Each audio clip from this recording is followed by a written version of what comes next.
Madame la ministre, madame et monsieur le rapporteur, mesdames et messieurs les députés, chers collègues.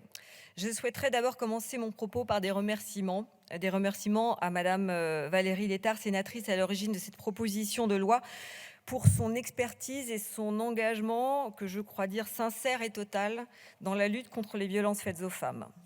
La lutte contre les violences conjugales est une nécessité, personne ici n'en doute. La volonté du gouvernement à se mobiliser en faveur des droits des femmes et à lutter contre les violences faites aux femmes ne fait également aucun doute.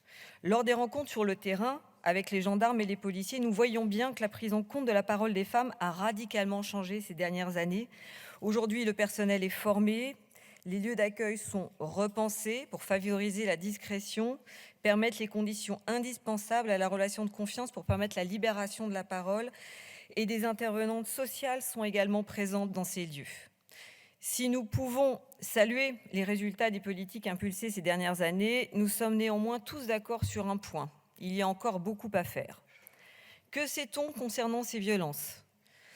La violence conjugale touche tout le monde, quel que soit l'âge, le sexe, la profession, le milieu social, la religion, la culture ou l'orientation sexuelle. Tous les couples engagés dans une relation violente, dans tous ces couples-là, il y a un risque élevé que les agressions deviennent récurrentes et que leur fréquence s'accélère. Lorsque le cycle de la violence est engagé, il ne s'arrête pas. Les enfants sont co-victimes de la violence conjugale, qui les affecte tant sur le plan physique, émotionnel que social. Donc l'enjeu du départ de la victime est primordial. Quelques chiffres rapides. En 2020, on a recensé 159 400 victimes de violences conjugales, 125 féminicides. Ces femmes sont mortes dans leur propre foyer. L'enjeu du départ de la victime ou l'éviction de l'agresseur du domicile, quand il est possible, est absolument fondamental et cette étape est difficile. Oui, le chemin peut être long. Il s'effectue par étapes, par des allers-retours. Plus qu'un chemin, c'est un processus pour lequel nous devons accompagner, informer la victime en respectant ses choix et aider. Il y a, nous le savons, de nombreux freins amenant la victime à rester au sein du foyer. Des sentiments contradictoires, amour, peur, crainte de perdre les enfants, crainte des représailles et savoir que toute sa vie est à reconstruire. Et bien sûr des freins financiers en raison de l'absence de revenus ou de revenus insuffisants, mais aussi de non-accès à ses propres revenus par la mainmise du conjoint sur les comptes bancaires. On parle ici de violence économique. Il faut dès lors penser une aide permettant de se libérer du joug financier du conjoint. C'est ce que propose cette proposition de loi via la création d'une aide financière disponible rapidement. Elle doit rendre la séparation possible au moment où les victimes sont prêtes à quitter le domicile. En commission, le groupe démocrate et indépendant a souligné l'importance de soutenir une telle aide, en émettant quelques réserves, uniquement motivées par le souci de l'effectivité de cette proposition et de sa mise en œuvre sur l'ensemble du territoire.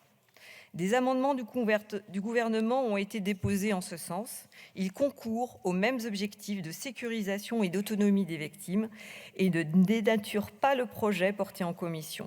Je ne peux donc que vous inciter, chers collègues, à les voter. Cependant, ne croyons pas que les seules aides financières solderont définitivement les problèmes auxquels les victimes font face.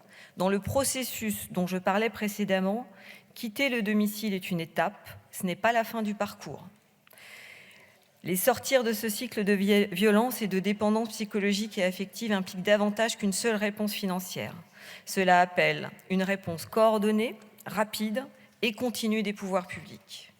L'enjeu est donc de répondre rapidement à la pluralité des besoins, qu'ils soient, je le répète, financiers, psychologiques, juridiques et bien sûr d'hébergement, qui reste une véritable préoccupation pour les personnes qui quittent leur foyer. C'est tout l'enjeu, il me semble, du pacte Nouveau Départ, annoncé en septembre dernier par la Première ministre et rappelé aujourd'hui même par vous, Madame la Ministre, qui sera déployé de manière progressive dès le premier trimestre 2023.